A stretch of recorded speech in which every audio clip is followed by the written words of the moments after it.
அனைவருக்கும் இனிய காலை வணக்கம்.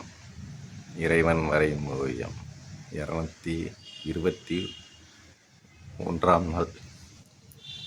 நண்பர்களே, இன்னைக்கு மழை பெஞ்சிக்கிட்டு இருக்கு. நண்பர்களே, இப்பயும் பெஞ்சிக்கிட்டு இருக்கு. அதில் கூட ஒரு பறவை நல்லா பறந்து போகுது பாருங்க, இந்த மழையிலையும்.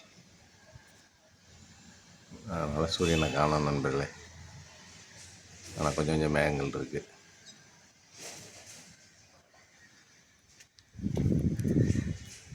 அப்படியே பாருங்கள், நம்ம தென்னை மரத்தை செமையாக இருக்குது ஃப்ரெண்ட்ஸ்.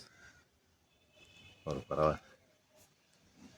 இந்த மலையிலையும் போகுது ஃப்ரெண்ட்ஸ், எடுத்து செமையாக இருக்குது.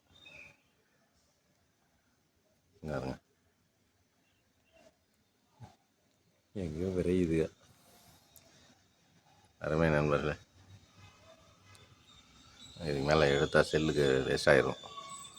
நன்றி நண்பர்களே. நாளைக்கு வேறு நல்ல ஓவியத்தோடு சந்திக்கிறேன். அனைவருக்கும் இனிய தீபாவளி நல்வாழ்த்துக்கள்.